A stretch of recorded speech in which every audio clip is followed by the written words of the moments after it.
Bisa di Assalamualaikum warahmatullahi wabarakatuh. Waalaikumsalam warahmatullahi wabarakatuh. Alhamdulillah, alhamdulillahirabbil alamin wa bihi nasta'inu ala umuri dunya waddin wassalatu wassalamu asrofil anbiya'i wa mursalin wa ala alihi wa sahbihi ajmain. Asyhadu an la ilaha illallah wa asyhadu anna Muhammadan abduhu wa rasuluh. Allahumma sholli ala Muhammad wa ala ali Muhammad. Puji dan syukur marilah kita panjatkan kehadirat Allah Subhanahu wa taala atas segala nikmat dan karunia yang senantiasa dicurahkan pada kita semua. Wal khusus pada pagi hari ini kita mendapatkan nikmat dan karunia yang luar biasa untuk dapat bisa berkumpul, bersilaturahmi dan juga bertolabul ilmi bersama Ustadz Wahid Rahman.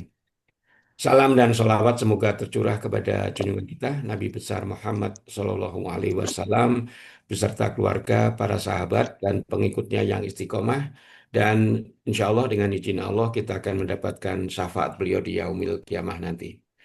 Baiklah Bapak Ibu jamaah gratis rekan filah yang dimuliakan Allah, pagi hari ini kita akan masih membahas mengenai taksiatul nufus, dan pagi ini kita memasuki pekan yang ke-11. Setelah kemarin kita membahas membahas mengenai kaidah, kemudian juga eh, apa namanya cara membersihkan hati. Kemudian sekarang insya Allah kita akan menuju ke obat daripada penyakit-penyakit hati dan jiwa itu. Baiklah, untuk mempersingkat waktu karena sekarang sudah 5.34, taklim dan waktu sepenuhnya saya serahkan kepada Ustadz Wahid Rahman. Pak, Silakan Ustadz Fadol. Assalamualaikum warahmatullahi wabarakatuh. Alhamdulillahi rabbil alamin. Wabihi nasta'inu ala umuri dunya waddin. Assalatu wassalamu ala ashrafil anbiya'i wal mursalin. Wa ala alihi wa ashabihi wa man tabi'ahu bi ihsanin ila yaumiddin. Asyhadu an la ilaha illallah wahdahu la syarika lah. Wa asyhadu anna Muhammadan abduhu wa rasuluhu la nabiyya ba'da wa ba'd. Alhamdulillah, puji syukur pada Allah karena sungguh atas nikmat, izin, serta karunia-Nya pada pagi ini Allah masih menganugerahkan kita nikmat iman Islam, kesehatan, sehingga kita bisa bersama-sama dalam kajian ini. Salawat dan salam semoga senantiasa tercurah kepada Rasulullah Sallallahu Alaihi Wasallam, pada keluarganya, sahabat-sahabatnya, pengikut-pengikutnya, dan tentu kita semua yang mengikutinya. Pak Sigit, mohon maaf, bukankah kemarin kita masih membahas tentang pintu Oh ya betul, maaf, baru baru empat.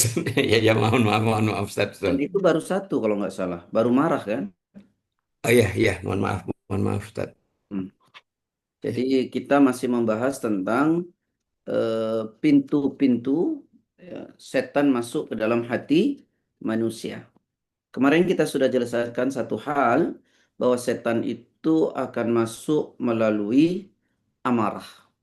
Jadi di saat kita marah, maka setan menggunakan kesempatan untuk masuk ke dalam hati kita. Kemudian yang kedua hari ini adalah setan itu akan masuk ke dalam hati kita melalui kendaraan hawa nafsu, yaitu melalui hawa nafsu kita.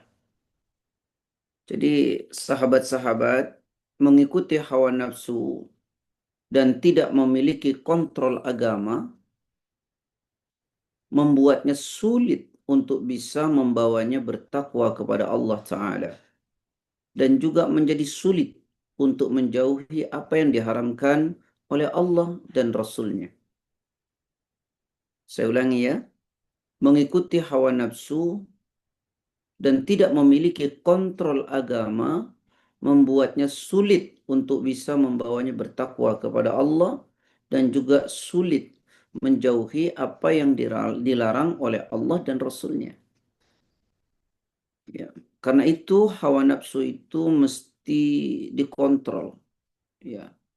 Mesti kita yang menguasai. Jangan diri kita dikuasai oleh hawa nafsu. Saat hawa nafsu menguasai diri kita, maka yang akan terjadi, setan akan masuk ke dalam diri kita melalui hawa nafsu tersebut. Ya.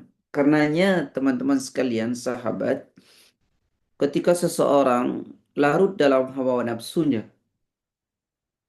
maka manusia akan kehilangan kontrol akalnya, kehilangan daya dengarnya, dan kehilangan daya lihatnya, dan kehilangan daya rasanya. Coba kita lihat, Allah bahkan memberi satu perumpamaan. Ketika kita ini sudah larut dengan hawa nafsu, maka kita dianggap, mohon maaf ya, seperti binatang. Ya, seperti binatang. Kehilangan kontrol fikir, penglihatan, dan seterusnya. Coba kita renungkan satu ayat yang sering Ana bacakan pada surat ke-7 ayat 176.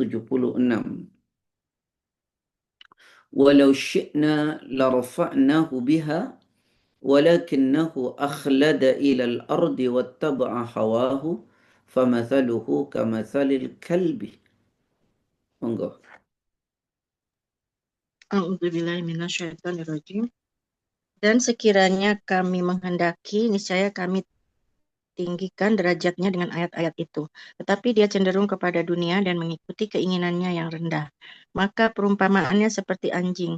Jika kamu menghalaunya, dijulurkannya lidahnya. Dan jika kamu membiarkannya, ia menjulurkan lidahnya juga. Demikianlah perumpamaan orang-orang yang mendustakan ayat-ayat kami. Maka ceritakanlah kisah-kisah itu agar mereka berpikir. Sekiranya kami menghendaki, kata Allah, kami angkat derajat manusia itu dengan ayat-ayatnya. Tetapi manusia lebih cenderung kepada dunia dan mengikuti hawa nafsunya, keinginannya yang rendah. Maka perumpamannya seperti binatang. Nah, disinilah setan itu akan masuk ke dalam hati kita. Ya, saat kita kemudian mengikuti hawa nafsu, disitulah tunggangan setan akan masuk. Nah, karena itu sahabat-sahabat, mari kita kontrol hawa nafsu kita ya. Jangan sampai dia menguasai diri kita, tapi kitalah yang menguasainya. Sebab di saat kita dikuasai oleh hawa nafsu dan kemudian setan menungganginya, maka perumpamaan kita seperti binatang. Ya, seperti binatang. Dan saya pastikan kita tidak akan peduli lagi dengan aturan-aturan Allah. Bahkan kita melupakan agama. Di saat hawa nafsu itu menguasai diri kita dan setan kemudian menggunakan kesempatan itu untuk terus membuat kita makin jauh dari kebenaran agama. Ana tadi sampaikan bahwa ketika nafsu menguasai diri kita, lalu setan masuk ke dalamnya, maka kita kehilangan semua fungsi kemanusiaan kita. Ya. Penglihatan, pendengaran, hati, dan kemudian terombang-ambing terus dalam kesesatan. Quran surat 45 ayat yang ke-23.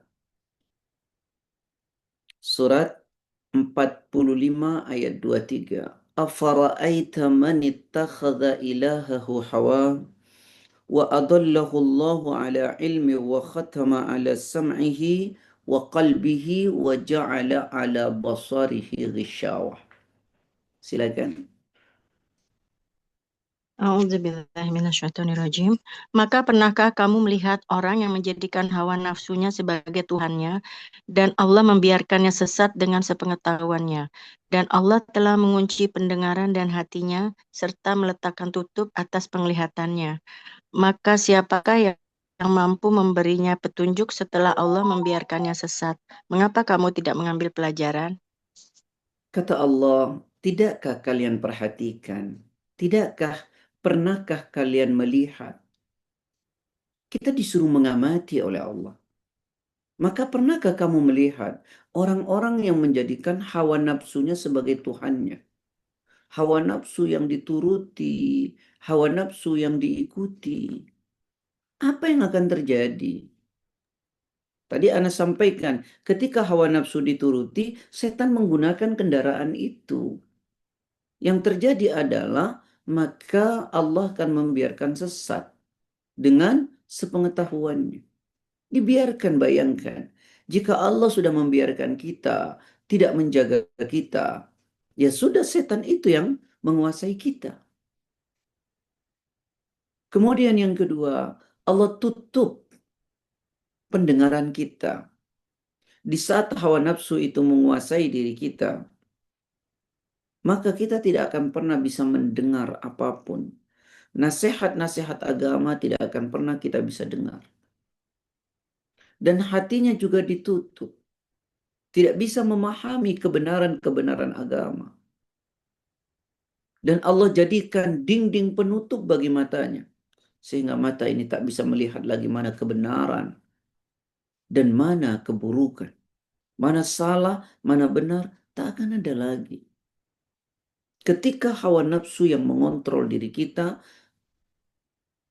dan ketika hawa nafsu menguasai diri kita, dan kesempatan itulah setan masuk, makinlah hancur kita. Rasulullah Sallallahu Alaihi Wasallam yang mulia menjelaskan thalathun muhlikat, ada 3 perbuatan yang akan membuat kita binasa. Ada perbuatan yang membuat kita hancur, kata Nabi. Yang pertama, syuhun muta'. Yang kedua, wahawan muttaba'. Yang ketiga, wa'ijabul mar'i binafsih. Apa yang akan membuat kita binasa, hancur? Yang pertama adalah pelit diturutin. Sebentar sebelum sampai, semua manusia punya sifat pelit. Yang membedakan cuma mau dituruti atau tidak. Di saat kita menuruti pelit itu, kehancuranlah buat kita. Kebinasaan buat kita. Karena demi Allah, saudaraku, harta yang kita miliki tidak akan kita bawa saat kita mati. Dan penyesalannya nanti luar biasa. Renungkan, Allah mengingatkan kita. Ya ayyuhalladzina amanu anfiku mimma razaqnakum min qabli ayyati ahadakumul maut fayaqul rabbi laula akhartani ila ajalin qarib fa asaddaqa wa akum minas salihin. Quran surat 63 ayat 10.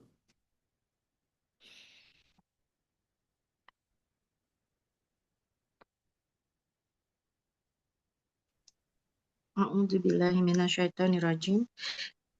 Dan infakkanlah sebagian dari apa yang telah kami berikan kepadamu sebelum kematian datang kepada salah seorang di antara kamu. Lalu dia berkata menyesali, "Ya Tuhanku, sekiranya Engkau berkenan menunda kematianku sedikit waktu lagi, maka aku dapat bersedekah dan aku akan termasuk orang-orang yang saleh." Apakah ini yang kita tunggu? Allah ingatkan, wa anfiqu mimma razaqnakum min qabli ayyati ahadakumul maut. Kata Allah, infakkanlah sebagian rizki dari apa yang telah kami anugerahkan kepada kalian sebelum kematian datang. Ketika kematian datang, kemudian dia berkata dengan penyesalan, "Ya Tuhanku, sekiranya Engkau menunda kematianku sedikit waktu lagi," lalu dia berjanji, "maka aku akan bersedekah." Tapi kan ini sudah selesai. Taib.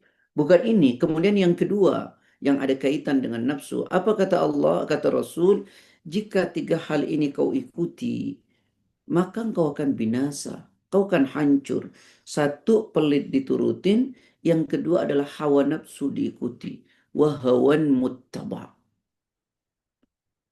Tidak satu orang pun di dunia ini yang terbebas dari hawa nafsu.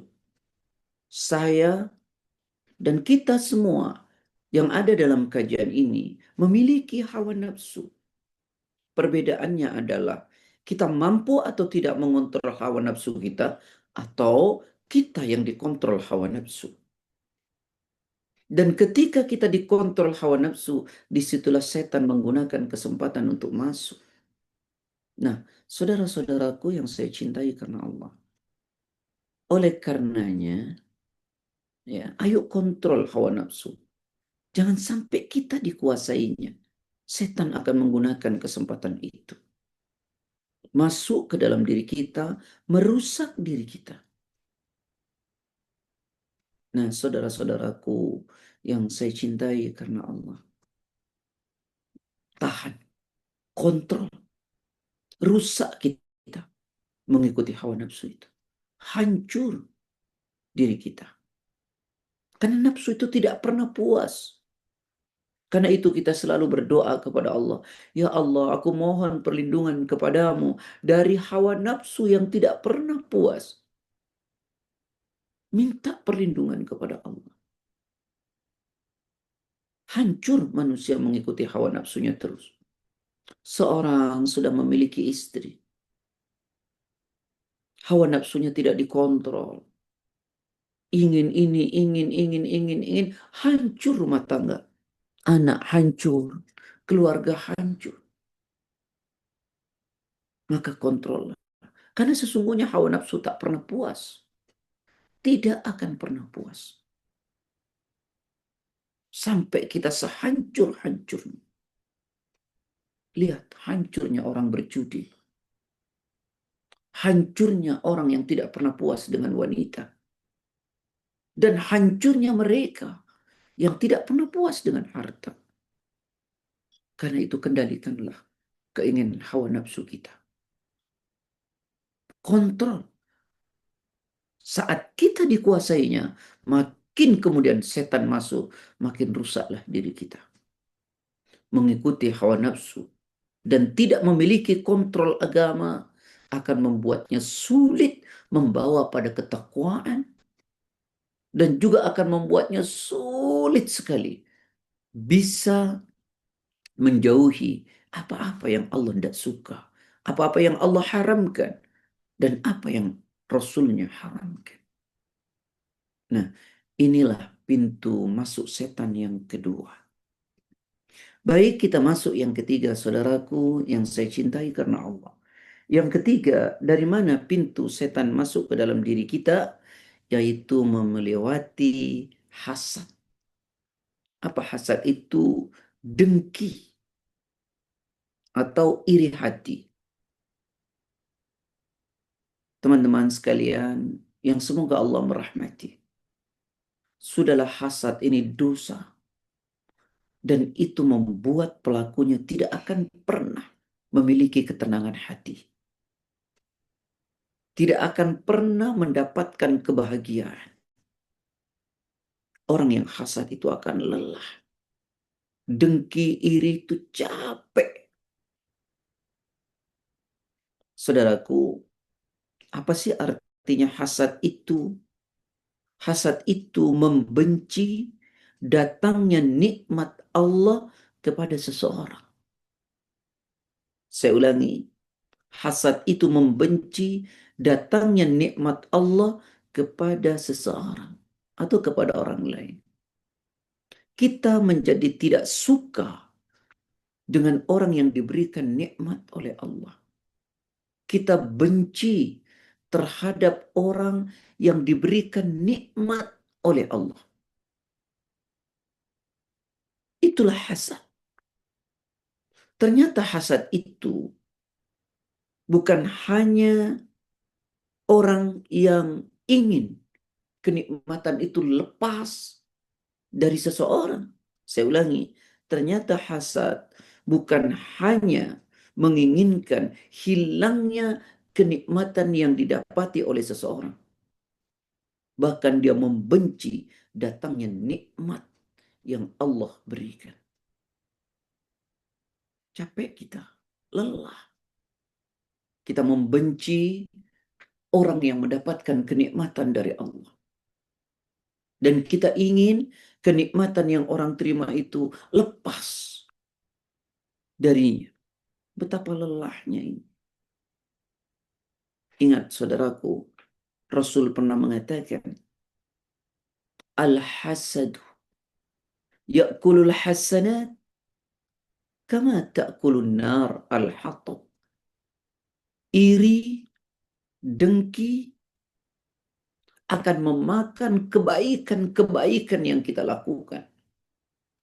Seperti api melalap kayu bakar. Saya ulangi, hasad itu akan memakan kebaikan-kebaikan yang kita lakukan.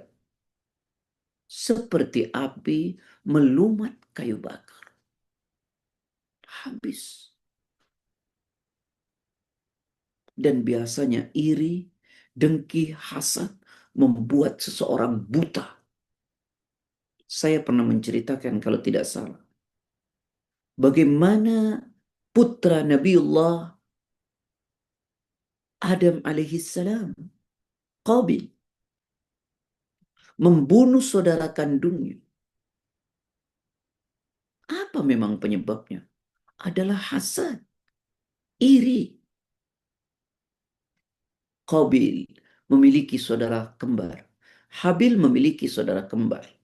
Keterbatasan manusia, maka boleh menikah bersaudara dengan cara disilang. Kembaran Qabil menikah dengan Habil, kembaran Habil menikah dengan Qabil. Tetapi Qabil tidak mau karena dia menganggap kembaran dia lebih cantik. Sehingga dia tidak mau menikah dengan kembaran Habil. Iri, hasad datang. Maka apa yang terjadi? Dibunuhlah saudara kandungnya tersebut. Coba renungkan Quran. Surat 5 ayat 30. Fatawwa'at nafsuhu qatla akhihi faqatalahu fa asbaha minal khasirin.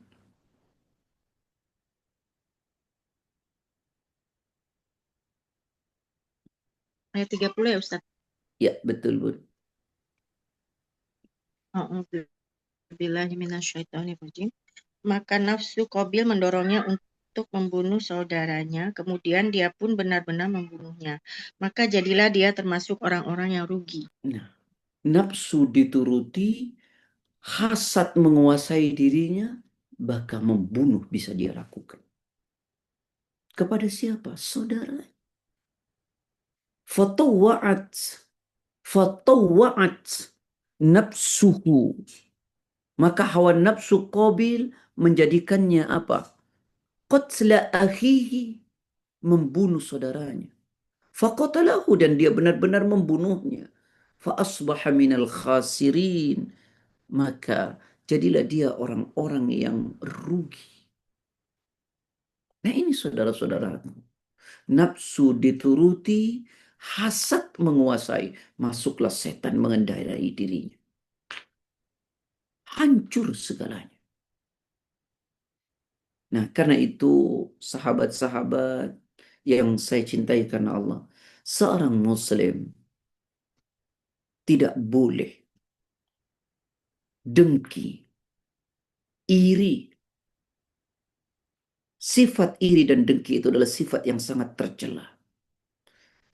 Dan tahukah kita, inilah sifat-sifat yang menonjol dari orang-orang Yahudi. Dan itu akan merusak amal. Coba renungkan ya.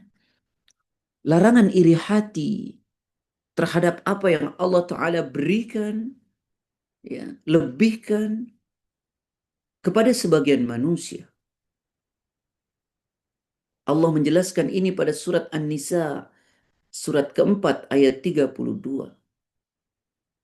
وَلَا تَتَمَنَّوْا مَا فَضَّلَ اللَّهُ بِهِ بَعْضَكُمْ عَلَى بَعْضٍ لِلرِّجَالِ نَصِيبٌ مِمَّا اكْتَسَبُوا وَلِلنِّسَاءِ نَصِيبٌ مِمَّا اكْتَسَبْنَ وَاسْأَلُوا اللَّهَ مِنْ فَضْلِهِ إِنَّ اللَّهَ كَانَ بِكُلِّ شَيْءٍ عَلِيمًا.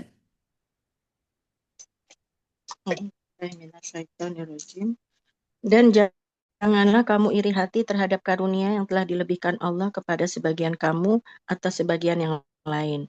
Karena bagi laki-laki ada bagian dari apa yang mereka usahakan, dan bagi perempuan pun ada bagian dari apa yang mereka usahakan. Mohonlah kepada Allah sebagian dari karunia-Nya. Sungguh Allah Maha mengetahui segala sesuatu. Sahabat, yang penting kita berusaha maksimal. Optimalisasi potensi yang Allah berikan. Lalu kita memohon kepada Allah. Selebihnya, pasrahkanlah kepadanya. Apa yang Allah berikan, demi Allah, itu yang terbaik buat kita. Dan apa yang diberikan kepada saudara kita, itu yang terbaik buat dirinya. Karena itu, kita tidak usah iri dengan apa yang Allah berikan kepada saudara kita. Mungkin sekolah kita sama, mungkin kita lebih pintar, tapi Allah tahu kepada siapa harus memberi. Dan buat diri kita, mari kita bersyukur apa yang telah Allah berikan pada kita. Dan itu pasti yang terbaik. Dan itulah yang membawa kebahagiaan. Tak perlu kita iri. Sahabat kita punya kedudukan. Sahabat kita punya harta. Sahabat kita begini-begini. Itu Allah anugerahkan kepadanya. Dan Allah pun tidak melupakan kita, bukan? Dan Allah telah memberi kepada kita. Dan itulah yang terbaik buat kita. Tak ada kebahagiaan melebihi kita ridho terhadap apa yang Allah beri. Karena itu kata Allah, "Wala tatamannau ma faddalallahu bihi ba'dakum ala ba'd." Dan janganlah kamu iri hati terhadap karunia yang telah dilebihkan Allah kepada sebagian kaum atas sebagian yang lain. Tak perlu sahabat. Allah berikan itu terbaik buatnya. Dan Allah memberikan kita yang terbaik. Sekali lagi saya mengucapkan, tak ada kebahagiaan melebihi saat kita selalu bersyukur menerima apa yang telah Allah berikan dan kita tak perlu iri terhadap apa yang Allah karuniakan kepada sahabat dan saudara kita. Saya teringat ada satu ungkapan indah dari sahabat terkemuka yaitu Ali ibni Abi Thalib, sepupu Nabi yang juga kemudian menantu Rasulullah. Ketika beliau menjelaskan tentang indikator orang bertakwa. Yang pertama kata beliau, al-khawf minal jalil. Yang kedua, al-amal bitanzil. Yang ketiga, al-isti'adadu liyaumir rahil. Yang keempat, ar-ridha bil qalil. Kata beliau, takwa itu jadi orang yang mengaku bertakwa, maka indikator-indikator ini harus ada pada dirinya. Yang pertama, al-khawf minal jalil. Orang yang bertakwa itu senantiasa takut kepada Allah. Yang kedua, al-amal bitanzil. Bahwa orang bertakwa itu beramal sesuai dengan apa yang diperintahkan, diturunkan oleh Allah. Yang ketiga, al-isti'adad liyaumir rahil. Bahwa orang bertakwa itu senantiasa mempersiapkan diri untuk oleh-oleh kelak setelah kematiannya. Nah, yang keempat, ar-ridha bil qalil. Selalu ridha menerima dengan pemberian Allah yang sedikit sekalipun. Bahagia kita. Dan kita tidak perlu melihat apa yang diterima oleh saudara kita. Karenanya kita diajarkan, kata Rasulullah SAW, dalam urusan harta, dalam urusan keduniaan, lihatlah ke bawahmu.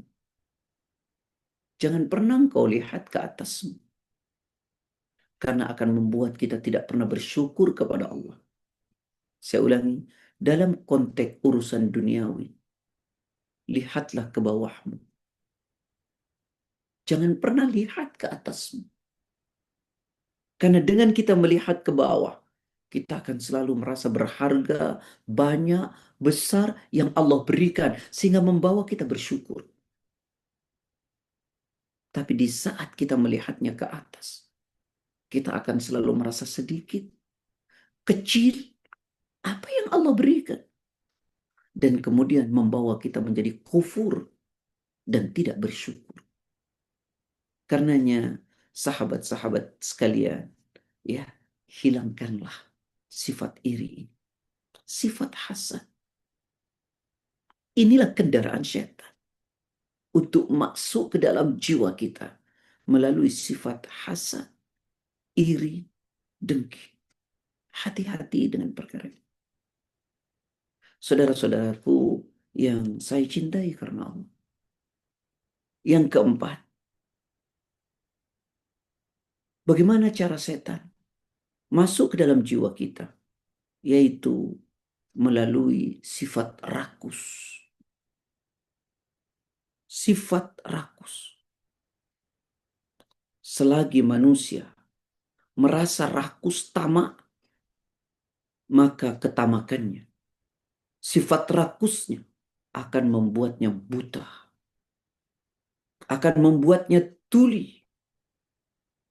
Padahal cahaya mata hatilah yang mengetahui celah-celah yang bisa dimasuki oleh setan. Bila cahaya tersebut tertutup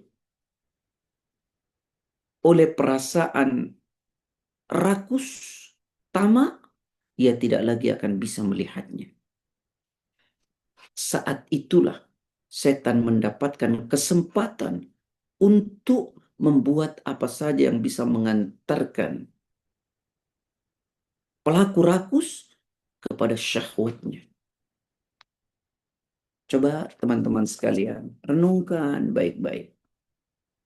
Ini mohon maaf ya, mungkin bahasa saya kurang enak. Saudara-saudara kita yang masuk ke KPK, apakah mereka bukan orang kaya? Mereka kaya. Rakus itulah yang membuat mereka harus berada dalam kehinaan.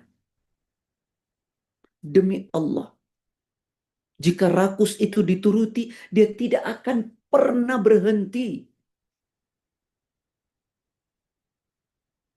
Yang korupsi bukan orang miskin. Yang korupsi adalah orang yang memiliki harta. Kenapa itu bisa terjadi? Karena rakus. Dan itulah celah setan masuk. Apakah hasrat kita terhadap dunia ini berhenti? La, sampai kita mati. La yamla'u jawfu ibnu Adam illa turab. Takkan pernah habis keinginan manusia terhadap harta, terhadap dunia, sampai dagingnya dimakan cacing-cacing tanah. Baru selesai. Nah, saudara-saudaraku yang saya cintai karena Allah, Rasul menyampaikan. Ini kata Rasul. La yamla'u jawfu ibnu Adam illa turab. Takkan pernah habis keinginan manusia terhadap dunia, harta, sampai dagingnya dimakan cacing-cacing tanah. Kematianlah yang memberhentikan kita dari hasrat dan keinginan dunia, dari tamak dan rakus tersebut. Kematian yang memberhentikan. Selama dia ada, itu akan terus ada pula. Oleh karenanya ya ikhwan, hiduplah dengan qanaah. Menerima apapun yang Allah berikan. Pahami dunia dengan baik sehingga membuat kita tidak rakus. Dunia ini media untuk bahagia akhirat kita. Dunia ini sementara. Dunia ini akan kita tinggalkan. Dunia ini semu. Dunia ini tipuan. Sehingga dengan demikian, maka sifat rakus tak akan lagi menguasai diri kita. Ingat, Rasulullah Sallallahu Alaihi Wasallam pernah menyampaikan hadis diriwayatkan oleh Imam Ahmad, Imam Tirmidzi. Hadis ini dari sahabat Ka'ab bin Malik. Kata Rasulullah sallallahu alaihi wasallam, "Ma dhi'bani ja'i'ani ursila fi ghanamin bi afsada laha min hirsil mar'i 'ala al-mali wasyarafi lidini." Apa kata Rasulullah? "Ma dhi'bani ja'i'ani ursila fi ghanamin." Dua ekor serigala lapar yang dilepas di sekumpulan kambing, bi afsadalaha min hirsil mar'i 'alal mal, tidak akan lebih merusak daripada kecintaan, ketamakan seseorang pada harta, wasyarafi lidini, dan kehormatan terhadap agamanya.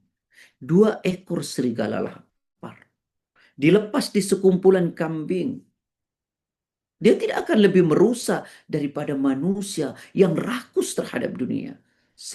Dua ekor serigala dilepas di sekumpulan kambing. Satu kambing dimakan berdua, kenyang, dia pergi.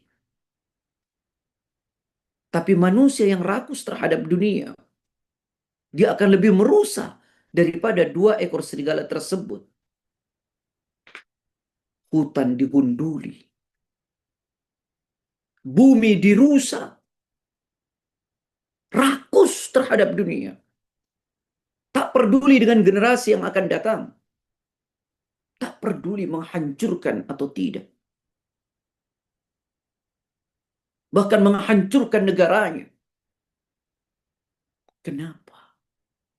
Rakus terhadap dunia.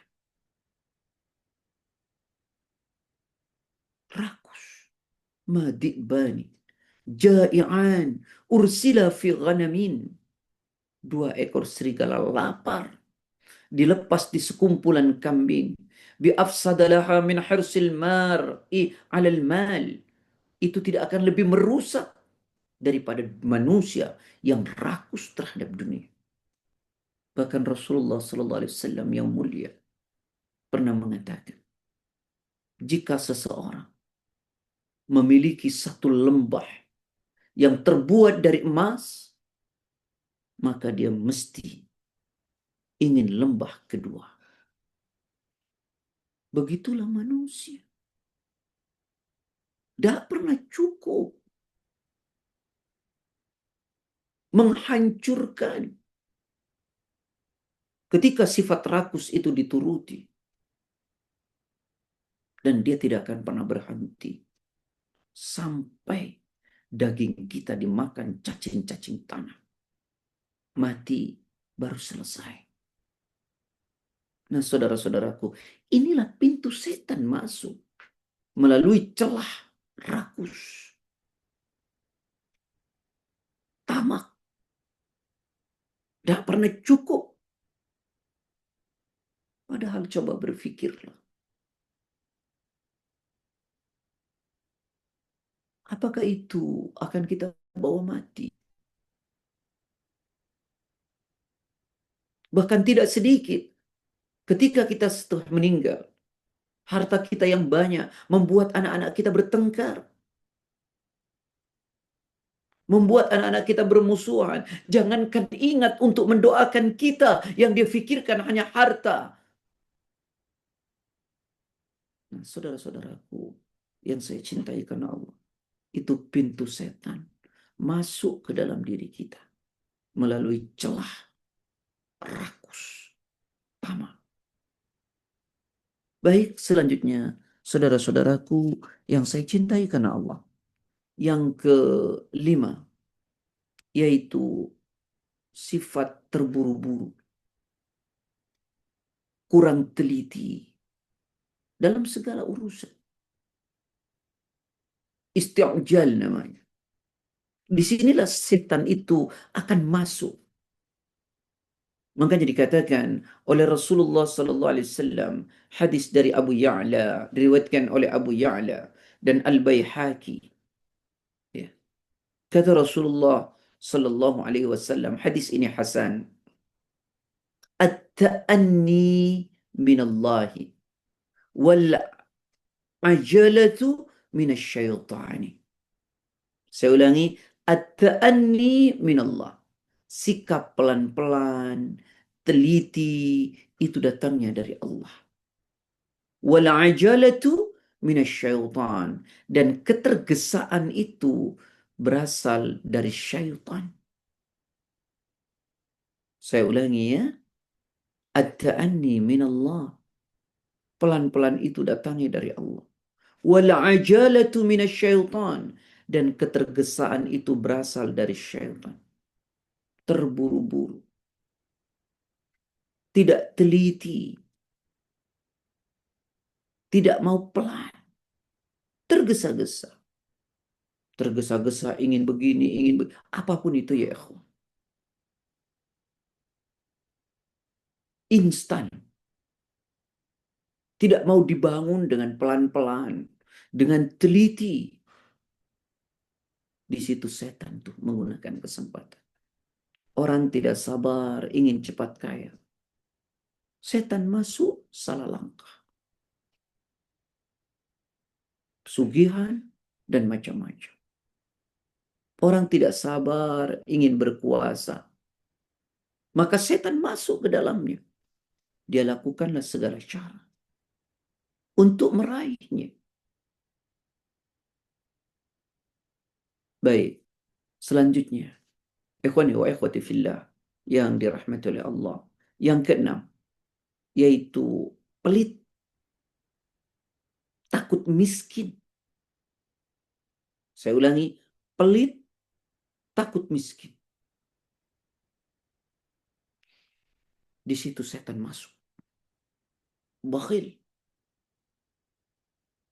Pelit itu akan menghalanginya untuk bersedekah, berinfak, mendorongnya untuk selalu menyimpan, menimbun harta. Dan ini kita tahu akan mengakibatkan azab yang pedih. Pelit telah menyebabkan kehancuran umat-umat terdahulu. Tadi Anda sampaikan ya, bahwa 3 hal kalau kita turuti, maka akan membuat kita binasa. Yang pertama, sukhun muta', pelit diturutin. Karena sesungguhnya kalau ditanya, hampir semua manusia itu punya sifat pelit. Tak ada manusia yang tidak punya sifat pelit. Semuanya memilikinya. Perbedaannya hanya dituruti atau tidak. Adakah hujjah yang menjelaskan bahwa memang manusia itu punya sifat pelit? Iya. Coba renungkan. Dalam Quran surat 70 ayat 19 sampai 21. Innal insana khuliqa halu'a wa idza massahu syarru jazua wa idza massahu khairu manu'a. Silakan. A'udzubillahiminasyaitonirrajim. Sungguh manusia diciptakan bersifat suka mengeluh. Apabila dia ditimpa kesusahan, dia berkeluh kesah. Dan apabila mendapatkan kebaikan atau harta, dia jadi kikir. Manusia diciptakan suka mengeluh. Kalau dia ditimpa kesulitan, dia kerjanya berkeluh kesah terus. Dia lupa dengan nikmat yang Allah kasih. Padahal sedikit sekali cobaan yang Allah beri. Begitu besarnya nikmat yang Allah berikan. Dan apabila dia ditimpa kenikmatan, harta, dia jadi pelit, kikir. Ini sifatnya manusia. Oleh karenanya, jangan dituruti. Pelit itu, setan masuk ke dalamnya. Dan kita tahu betul, Qarun itu bakhil. Dan Nabi mengatakan dalam satu hadis yang sahih, khaslatani la tajtami'ani fi mu'minin al-bukhlu wa su'ul khulu. Ada 2 sifat yang seharusnya tidak boleh ada pada orang yang mengaku beriman. Sifat apa itu? Yang pertama adalah pelit. Yang kedua, tidak punya moral. su'ul khuluq. Orang mukmin itu seharusnya adalah orang yang dermawan. Orang mukmin itu seharusnya adalah punya etika dan punya moral. Jadi sifat pelit ini tidak boleh melekat pada orang yang mengaku dirinya beriman. Bagaimana orang beriman tapi punya sifat pelit? Bukankah Al-Quran juga mengatakan salah satu indikator dari orang-orang yang mengaku bertakwa adalah dermawan? Coba untuk mengingatkan kembali, buka Quran surat 3 ayat 134.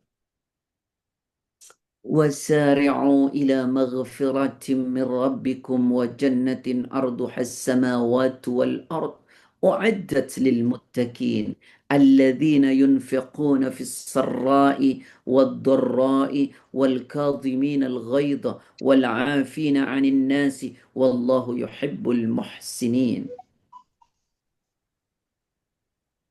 A'udzubillahiminasyaitonirrajim. Yaitu orang-orang yang berinfak baik di waktu lapang maupun sempit, dan orang-orang yang menahan amarahnya dan memaafkan kesalahan orang lain. Dan Allah mencintai orang yang berbuat kebaikan. Orang bertakwa itu, kata Allah, satu, orang-orang yang mau menafkahkan hartanya, baik lapang maupun sempit. Artinya dermawan, tidak pelit. Itulah orang bertakwa. Nah, sifat bakhil ini adalah sifat di mana setan akan masuk ke dalamnya melalui itu.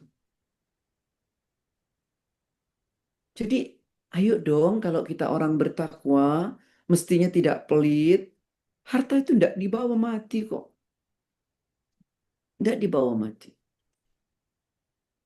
Rasulullah Shallallahu Alaihi Wasallam bahkan mengatakan, hadis dari Abi Malik Al Haris bin Asim Al Ash'ari radhiyallahu anhu qala qala Rasulullah SAW at-tuhuru syatrul iman alhamdulillah tamla'ul mizan subhanallah walhamdulillah tamla'ani aw tamla'u ma baina as-samawati wal ard as-salatu nurun was-sadaqatu burhanun. Sedekah itu bukti keislaman seseorang. Bukti dia. Artinya, ketika kita pelit, ketika kita bakhil, sesungguhnya kita sedang tidak membuktikan bahwa diri kita adalah orang beriman. Maka karena itu, sahabat-sahabat, pelit itu tak boleh melekat pada orang yang mengaku beriman. Nah, sifat pelit ini menjadi tunggangan setan.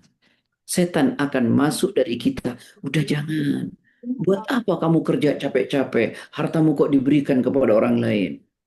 Terus akan seperti itu. Ceplok aja. Ya, karena tidak pernah mengerti ya bahwa dengan bersedekah, kata Nabi, lindungilah dirimu dari sentuhan api neraka walau hanya dengan Kalau kurang. buhos. Nah, saya ulangi ya. Lindungilah dirimu dari sentuhan api neraka walau dengan hanya bersedekah satu biji kurma. Satu biji kurma. Tidak cukupkah buat kita motivasi dalam Quran tentang keagungan orang bersedekah? Sehingga kemudian kita terus pelit. Lihat para sahabat, ketika pertama kali perintah sedekah turun, apa respon beliau-beliau? Kata sahabat, "Lamma nazalat ayatus sadaqah, kunna nuhamilu ala duhurina. فجاء رجل يتصدق بشيء كثير قالوا مراه وجاء رجل آخر يتصدق بصاع قالوا إن الله لغني عن صاع هذا." Lama nazalat ayatus sadaqah, ketika dulu pertama kali turun perintah sedekah,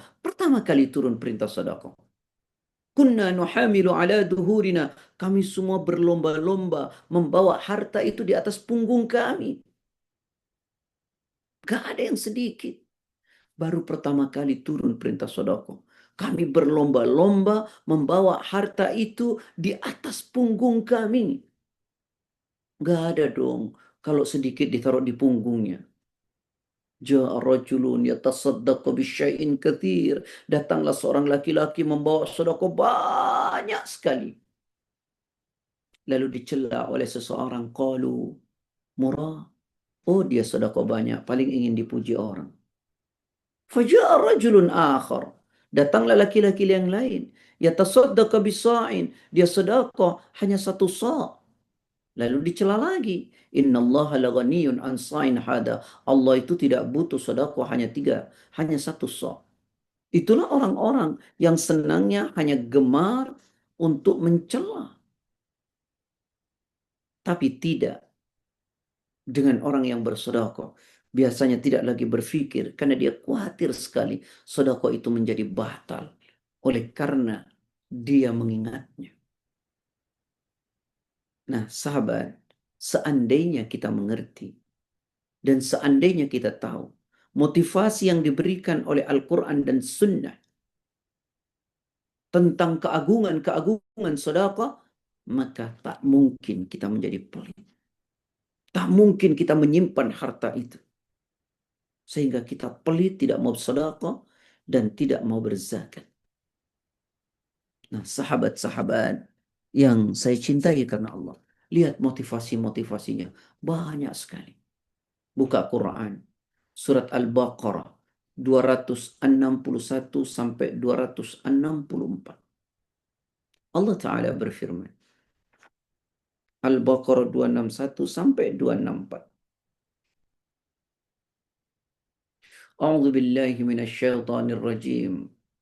مثل الذين ينفقون أموالهم في سبيل الله كمثل حبة أنبتت 7 سنابل في كل سنبلة 100 حبة والله يضاعف لمن يشاء والله واسع عليم. Silakan. A'udzubillahi minasyaitonirrajim. Perumpamaan orang yang menginfakkan hartanya di jalan Allah seperti sebutir biji yang menumbuhkan 7 tangkai. Pada setiap tangkai ada 100 biji. Allah melipat gandakan bagi siapa yang Dia kehendaki dan Allah Maha Luas, Maha Mengetahui. Sampai 264 ya Ustadz. Ya, silakan Bun dibaca. Bun. Orang yang menginfakkan hartanya di jalan Allah kemudian tidak mengiringi apa yang dia infakkan itu dengan menyebut-nyebutnya dan menyakiti perasaan penerima, mereka memperoleh pahala di sisi Tuhan mereka. Tidak ada rasa takut pada mereka dan mereka tidak bersedih hati. Perkataan yang baik dan pemberian maaf lebih baik daripada sedekah yang diiringi tindakan yang menyakiti. Allah Maha Kaya, Maha Penyantun. Wahai orang-orang yang beriman, janganlah kamu merusak sedekahmu dengan menyebut-nyebutnya dan menyakiti perasaan penerima, seperti orang yang menginfakkan hartanya karena ria atau pamer kepada manusia dan dia tidak beriman kepada Allah dan hari akhir. Perumpamaannya orang itu seperti batu yang licin yang di atasnya ada debu. Kemudian batu itu ditimpa hujan lebat, maka tinggallah batu itu licin lagi. Mereka tidak memperoleh sesuatu apapun dari apa yang mereka kerjakan, dan Allah tidak memberi petunjuk kepada orang-orang kafir. Coba renungkan. Kalau kita masih pelit dengan ayat ini, apakah kita tidak paham? Perumpamaan orang-orang yang mensedekahkan hartanya di jalan Allah. Di jalan Allah ya. Seperti satu biji. Satu biji itu berbuah menjadi 7 tangkai. Masing-masing tangkai berbuah 100. Bayangkan, satu kita sedekahkan, 700 pahala yang Allah berikan. Tidak cukup itu, dilipat gandakan lagi oleh Allah. Bagi siapa yang dikehendaki oleh Allah. Dan Allah itu maha luas dan maha mengetahui. Dan orang-orang yang membelanjakan hartanya di jalan Allah yang tidak diikuti ya apa yang disedekahkan itu dengan menyakiti si penerimanya, maka pahala besar baginya. Sehingga orang-orang tersebut tidak ada rasa takut, tidak pula bersedih, dia tidak takut miskin. Nah, ikhwani wa ikhwati fillah, sampai Allah mengatakan perkataan yang baik qaulun ma'rufun khairun min sadaqatil lati yatba'uha ada. Perkataan yang baik dan pemberian maaf lebih baik daripada sedekah yang diiringi dengan tindakan menyakiti. Ya. Allah ya, maha kaya dan maha penyantun. Nah, kemudian jangan kau hilangkan pahala sedekah itu dengan apa? Menyebut-nyebutnya, menyakiti si penerima. Ya, seperti orang bersedekah, ya, hartanya karena ria, ya, dan tidak dilandasi iman kepada Allah dan hari akhir. Maka perumpamannya seperti debu yang diletakkan di atas batu yang licin, lalu kemudian ditimpa hujan yang sangat desat. Maka habis. La yaqdiruna ala syai'in mimma kasabu, dan dia tidak mendapatkan sedikit pun dari apa yang telah dia usahakan. Ya, dan Allah tidak memberi petunjuk bagi kaum-kaum yang kafir. Nah, saudara-saudaraku,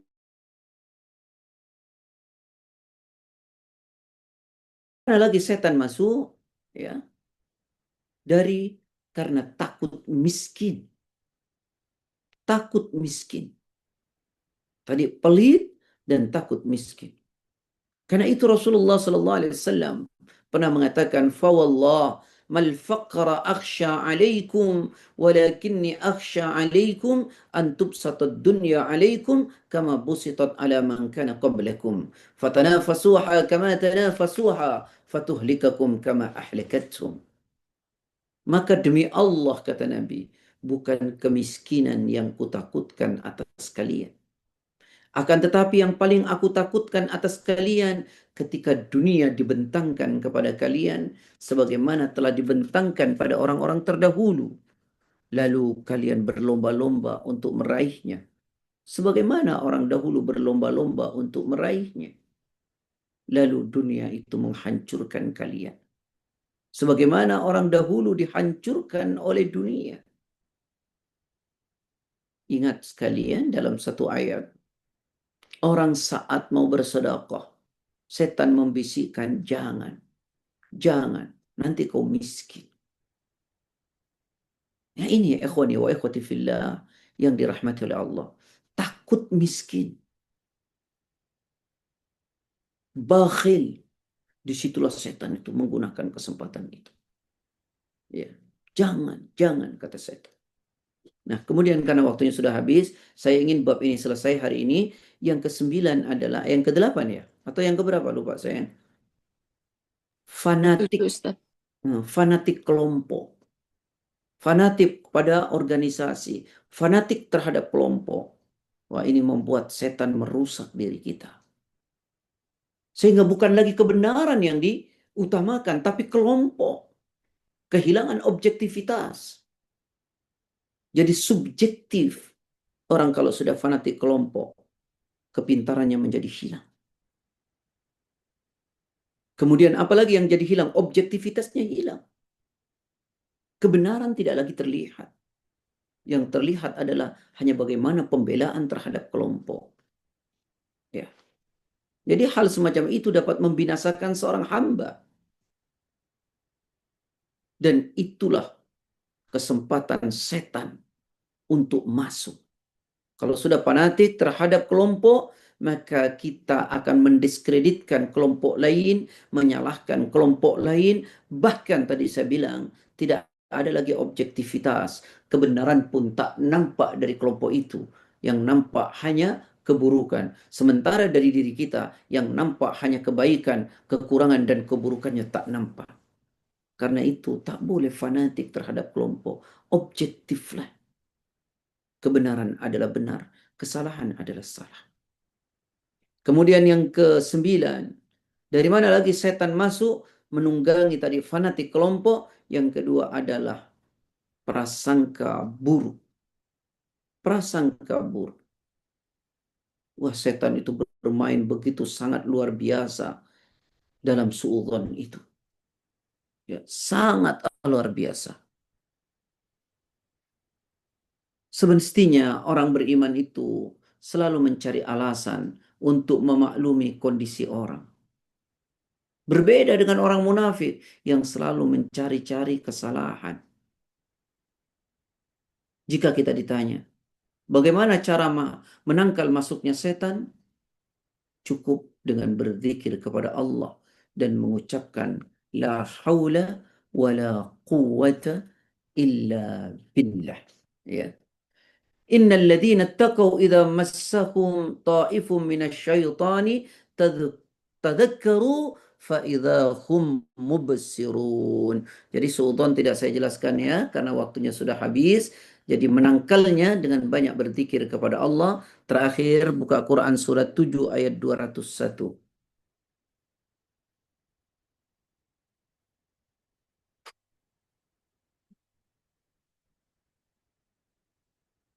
Innal ladzina taqaw idza massahum ta'ifun minasy syaitani tadakkaru fa idza hum mubsirun.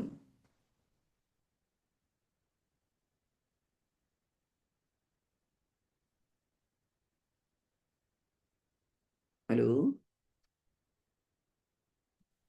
Anita, Ibu. masih bisa bacakan Ustaz? Siap, Bunda. A'udzubillahiminasyaitonirrajim. Sesungguhnya orang-orang yang bertakwa, apabila mereka dibayang-bayangi pikiran jahat berbuat dosa dari setan, mereka pun segera ingat kepada Allah. Maka ketika itu juga mereka melihat kesalahan-kesalahannya. Nah, ini solusinya ya. Jadi Allah Ta'ala mengingatkan kita, innalladzina, sesungguhnya orang-orang ittaqaw yang bertakwa, idza massahum ta'ifun, ya, jika ditimpa was-was dari syaitan, ya, minasyaitani tadakkaru, mereka cepat mengingat Allah, fa hum mubsirun, maka ketika itu juga mereka melihat kesalahan-kesalahannya. Yuk banyak mengingat Allah agar setan itu lari dari diri kita. Wallahu a'lam bissawab. Saya sudah selesaikan cara setan masuk ke dalam diri kita. Insya Allah mudah-mudahan ini bisa direnungkan dan membuat kita jauh dari bisikan setan. Insya Allah.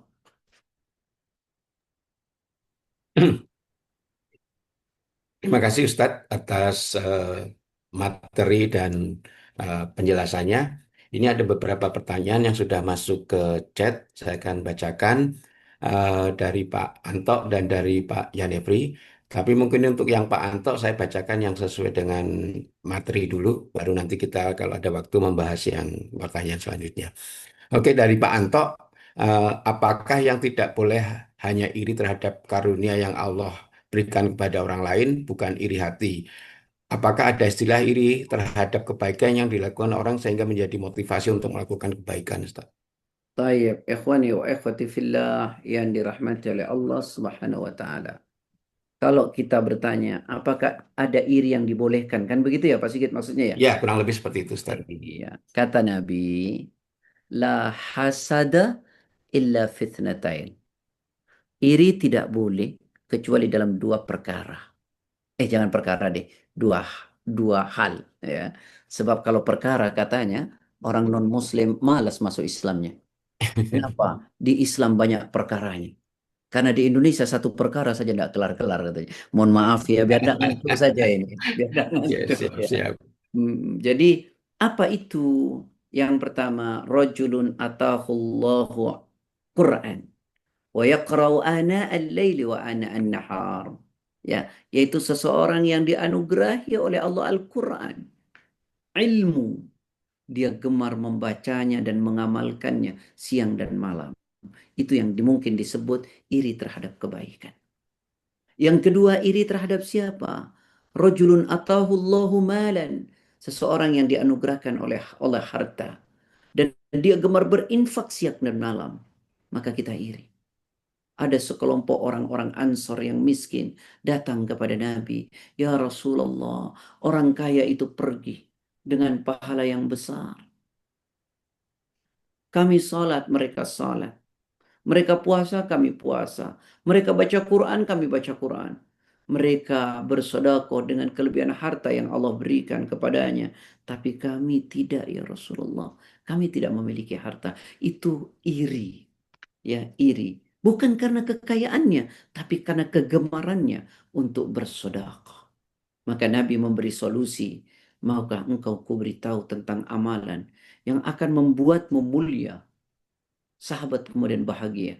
Maka diberilah amalan kalau setelah selesai sholat berzikir subhanallah 33, alhamdulillah 33, Allahu Akbar 33. Mereka pulang dengan bahagia. Lalu mereka amalkan. Ternyata apa yang mereka amalkan didengar oleh saudara-saudaranya yang kaya, yang gemar berinfak itu. Dan dia menirunya. Dia balik kepada Rasulullah. Ya Rasulullah, apa yang kau ajarkan kepada kami? Mereka melakukannya juga ya Rasulullah. Rasul mengatakan bahwa Allah memberikan kenikmatan kepada siapa yang dikehendakinya. Wallahu a'lam. Ya, baik Ustaz. Eh, Mungkin penjelasannya Ustaz, jadi iri yang diperbolehkan itu tidak ada konteksnya, tidak ingin bahwa karunia yang diberikan pada orang yang bersangkutan dihentikan Allah itu lagi Ustaz ya. Mungkin bedanya seperti itu dengan hasad yang tadi Ustaz jelaskan di depan. Siap. Yang jelas iri itu definisinya tadi saya sudah sampaikan. Orang tidak senang dengan nikmat yang Allah berikan kepada orang itu. Hmm, Dan yang kedua, orang itu ingin sekali nikmat itu lepas dari orang tersebut. Nah, itu namanya iri. ya. Mudah-mudahan Allah melindungi kita dari sifat itu ya. Dan mohon maaf, dengan Ya, iri yang tadi disampaikan Ustadz terhadap ketakwaan dan kedermawaan itu tidak ada konteks kita untuk ingin orang kedermawaannya tuh hilang atau segala macam Ustadz ya. jangan. Justru kita Ya, pengen menirunya. Tapi oke siap. ada hebatnya begini Pak dalam Islam itu. Kalau ada orang punya banyak harta, lalu dia gemar berinfak. Lalu kita terbesitnya dalam hati kita berkata, seandainya ya Allah berikanlah aku kekayaan dan seandainya saya kaya seperti orang itu, saya akan bersedekah seperti orang itu. Maka pahala yang kita dapatkan sama tuh dengan orang itu. Siap. Insya Allah. Udah berkeinginan yang baik. Tapi sebaliknya nih, kalau ada orang punya uang banyak, lalu dia pelit. Lalu kita bilang, ya Allah, seandainya saya kaya, maka saya akan pelit seperti orang itu. Dosanya sama tuh. Oke, siap, siap. Udah nggak punya harta, dosa Ya, lagi. Nah, kan oke, celaka itu. oke. Baik. Pak Anto, cukup dari jawaban dari Ustadz? Cukup gitu. Oke, siap. Makasih. Ini kemudian pertanyaan yang kedua dari Pak Yanefri. Izin bertanya, Ustadz, apakah rakus dulu, pelit dulu, bernafsu dulu, hasad dulu, baru kemudian setan masuk ke tubuh? Apa apa yang menyebabkan sifat-sifat tak terpuji itu sementara setan belum menguasai seseorang? Syukran, Ustadz. Saya tidak paham, Pak. Jadi kan tadi Ustadz menyebutkan hal-hal yang uh, setan bisa ke kita gitu. Apakah kalau misalkan sifat katakanlah kayak pelit, kemudian marah, itu penyebabnya apa Ustadz? Kan suka setannya belum masuk gitu. Oh, Kurang lebih seperti itu. mulanya. Kalau saya Maksudnya baca kurang lebih itu. mana dulu, sifatnya dulu atau setannya dulu, kira-kira gitulah. Ya, kalau misalkan apa uh, seperti marah masuk duluan kan setannya belum masuk Ustadz. Itu marahnya dari mana gitu Ustadz? Nah, ikhwani wa ikhwati fillah. Kan sering saya sampaikan kan, rusak manusia itu kan ada beberapa hal. Ada dari sifat intrinsik kita, ada ekstrinsik. Intrinsik kita itu apa? Dari nafsu kita. Dari datang dari diri kita sendiri. Dan dari ekstrinsik yaitu setan, lingkungan, teman, dan seterusnya. Ya, kalau kemudian kita marah dulu dari dalam diri kita, nafsu kita, maka setannya numpang makin menjadi. Atau bisa jadi setannya lebih dulu, nah, sehingga membuat kita marah. Bisa saja berbarengan. Ya, wallahu a'lam. Ya, demikian Pak. Oke, Pak Yanefri cukup atau ada yang ditambahkan dari penjelasan Ustadz? Mestinya sih dipahami. Cukup Ustaz. Jazakallahu khairan. Cukup Pak Yanefri ya. Wajazakallah fiik. Oke, siap. Ini sebelum masuk ke pertanyaan kedua Pak Anto, ada yang japri saya Ustadz. Ini terkait dengan nafsu. Apakah malas termasuk hawa nafsu Ustaz? Karena di kasus beliau ini melihat ada kebalikan dari orang yang menghalalkan segala cara untuk menuruti hawa nafsu. Nah, ini malah terjadi orang yang sangat apatis Ustaz. Apa-apa excuse lah misalkan mengenai pekerjaan atau mencari nafkah dan segala macam Ustaz. Ini apakah malas atau apatis itu juga termasuk nafsu Ustaz? Tentu ya, Rasulullah tuh pernah ngajarin kita doa begini kan. Allahumma inni a'udzubika minal ajzi wal kasal. Ya Allah, aku berlindung kepadamu dari sifat lemah dan malas. Berarti kan malas ini sesuatu yang tidak diperkenankan dalam Islam. Coba kalau melihat dalil-dalil. Fa'idha faraghta fansab. Engkau selesai satu kerjakan, cepat kerjakan yang lain. Orang Islam itu harus energik. Coba lihat dalam Quran lain. Inna Allah la yughayyiru ma biqaumin hatta yughayyiru ma bi anfusihim. Allah nggak akan rubah keadaan satu kaum sampai kaum itu merubah keadaan dirinya sendiri. Optimalisasi fikir, optimalisasi fisik, usaha. Begitu kan? Harus usaha kerja. Maka Allah Ta'ala juga mengatakan dalam ayat yang lain. فَإِذَا قُضِيَتِ الصَّلَاةُ فَانتَشِرُوا فِي الْأَرْضِ وَابْتَغُوا مِنْ فَضْلِ اللَّهِ. Kalau salat sudah dikerjakan, cepat bertebaran di muka bumi. Cari karunia Allah. Disuruh usaha. Dalam ayat yang lain, وَأَنْ لَيْسَ لِلْإِنسَانِ إِلَّا مَا سَعَى. Allah memberi sesuai dengan apa yang kalian lakukan. Ada dua orang nih bersaudara tinggalnya di Suffah. Nabi melihat satu saudaranya kerjanya sholat, puasa, zikir, macam-macam. Lalu Nabi tanya, siapa yang kasih makan dia? Sahabatnya menjawab, yang ngasih makan dia saudaranya. Kata Nabi, yang ngasih makan saudaranya lebih besar daripada pahala dia yang setiap hari sholat, puasa, dan seterusnya. Ada seseorang warnanya kulitnya hitam karena kejemur, tangannya kasar. Nabi tanya, kenapa keadaanmu demikian? Aku bekerja keras untuk keluargaku ya Rasulullah. Diangkat tangan itu oleh Rasulullah. Inilah tangan yang tidak akan pernah disentuh oleh api neraka. Ketika para sahabat hendak berjuang berperang, lalu melewat ada seorang laki-laki tinggi besar hitam, ya kuat. Lalu sahabat mengatakan, andai orang itu pergi dengan bersama kita berperang, alangkah indahnya. Kata Nabi, jika dia keluar dari rumahnya untuk mencari harta buat ibunya, maka nilainya sama dengan berjihad. Kalau dia keluar dari rumahnya untuk mencari harta untuk istri dan anak-anaknya, maka sama dengan jihad. Lalu bagaimana kita menjadi orang yang apatis? Itu orang bodoh, bukan tawakal, itu bukan cinta agama. Bodoh terhadap agama itu orang. Nah, saya gak marah tuh Pak kalau yang kayak gitu. Terutama ngelihatnya anak muda. Rasanya pengen dikepluk pakai gitu. Masya Allah. Siap, Ustaz. Tayyip. Ya, tadi saya udah dapat WA, cukup Ustadz jawabannya. Kalau tidak ada yang di mikrofon, saya akan lanjutkan dengan Mau dong nanya eh, Ustadz, eh, atau Ya, ini boleh dulu nanya? satu dulu dari Pak Anto, mungkin singkat jawabannya Insya Allah. Assalamualaikum. Bila saat kita masih hidup menasihati anak cucu kita untuk bersodakoh dan saat kita sudah mati, anak cucu kita bersodakoh mengikuti nasihat kita, baik dengan niat untuk kita maupun tidak, apakah kita tetap dapat pahala, Ustaz?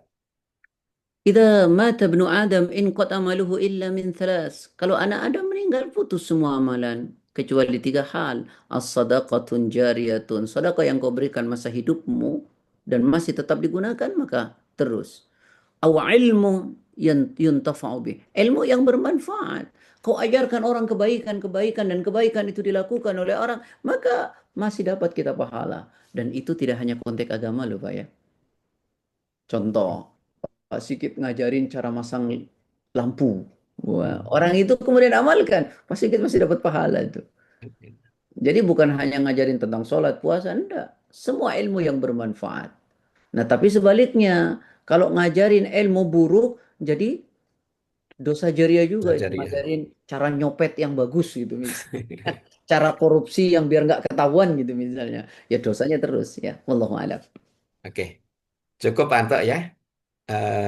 Silakan Mbak Anita kalau ada yang mau ditanyakan. Halo Mbak Anita. Ya Ustadz, ini saya mau tanya dengan adanya bencana yang di Sumatera itu, ucapan atau doa apa yang paling tepat kita ucapkan ketika ada sebagian dari saudara-saudara kita mengalami musibah, sementara kita tidak mengalami musibah tersebut. Yang paling tepat apa sih sebetulnya ucapannya? Karena di dalam yang sebagian dari yang terkena musibah tentunya pasti ada orang-orang yang beriman juga.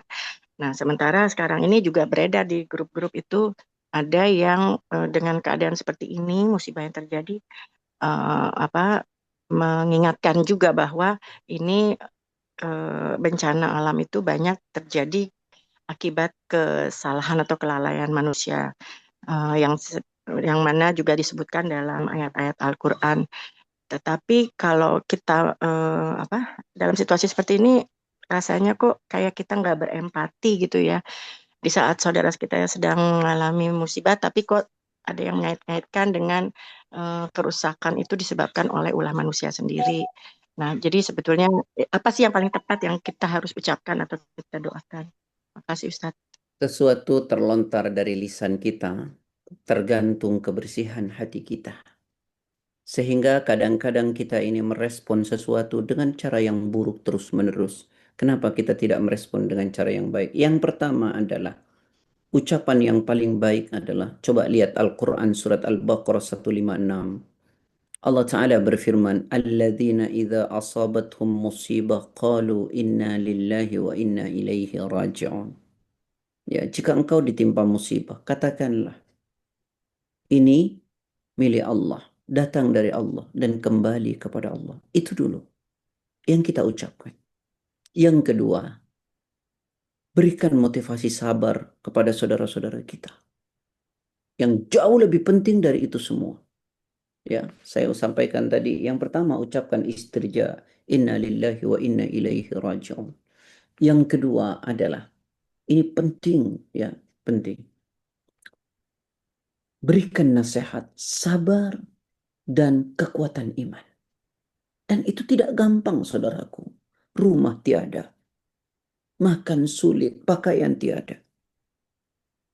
Kuatkan imanmu, saudaraku. Dan bersabarlah, saudaraku. Lalu yang ketiga, ini yang terpenting. Apa yang bisa kita lakukan? Harta kita, pakaian, uang, apa yang kita punya. Untuk yang keempat tadi, tinggalkan dulu. Nanti itu.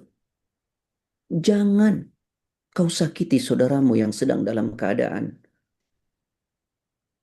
ditimpa musibah. Segitu kotorkah hati kita? Masih mengatakan sesuatu yang tidak baik di saat saudara kita ditimpa musibah. Demi Allah, jangan dulu. Bahwa itu adalah pelajaran buat diri kita. Tidak untuk kita lakukan. Bagaimana jika saudara kita membacanya? Istirja, motivasi agar sabar dan kuatkan iman saudaraku. Yang ketiga, harta. Itu yang perlu kita lakukan. Setega itukah kita mengatakan mencari kesalahan dari musibah yang sedang menimpa saudara kita? Jangan, berhentilah. Berhenti. Itu untuk diri kita sendiri saja. Sudahlah mengatakan itu, tak ada empati mendoakan, kemudian tidak mengucapkan istirja dan tidak mau membantu. Demi Allah itu kehinaan. Ya, wallahu a'lam. Demikian, Bu. Ya Ustadz, berarti itu berkaitan juga dengan tadi surat Al-Baqarah ayat berapa? 283 ya? Dua, Yang tadi Ustadz jelaskan tadi Al-Baqarah. 256. Sorry. Enggak, yang tadi itu berapa ya, lupa. Yang alladzina Ini idza asabatuhum musibah yang qalu inna lillahi wa inna ilaihi raji'un. bukan. Yang 263. Al-Baqarah ayat 263. Oh, toib. 261. Perumpamaan orang yang bersedekah di jalan Allah, ya, atau jangan Bukan. menyakiti. Yang 263. 263. Yang Ya, 263. jangan menyakiti. Ya, betul. Sekarang ini yuk kita galang apa yang bisa kita lakukan. Ya, apa yang bisa kita lakukan? Doakan saudara kita itu. Bayangkan kalau itu terjadi pada diri kita. Ya, wallahu a'lam. Ya, syukran Ustadz. Oke, cukup Mbak Nita? Ya, cukup Sigit. Oke, Syukran. kalau Cukup, cukup Sigit, ya. mungkin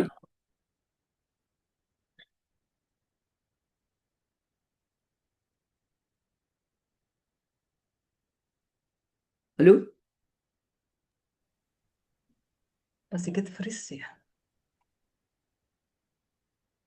Masih kitnya keluar sepertinya kepental. Koneksinya Ustaz Iya. masih ada. Ada tuh. Iya, tapi koneksinya nggak ada. Mungkin Nita Oh. bisa lanjutkan.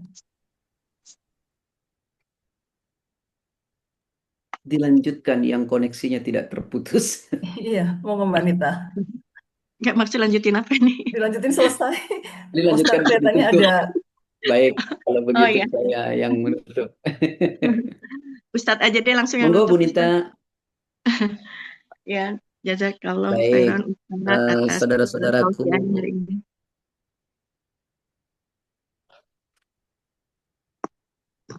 Baik, saudara-saudaraku yang saya cintai karena Allah, semoga Allah merahmati kita semua, Allah memberkahi kita dan anak keturunan kita, dan Allah menguatkan sahabat-sahabat, saudara-saudara kita yang sedang ditimpa musibah, khususnya di Aceh, Sumatera Barat, dan di Tapanuli, dan juga saudara-saudara kita di lain-lain tempat. Semoga Allah memberi kesabaran, kekuatan iman, dan semoga Allah menggerakkan diri kita untuk senantiasa membantu saudara-saudara kita.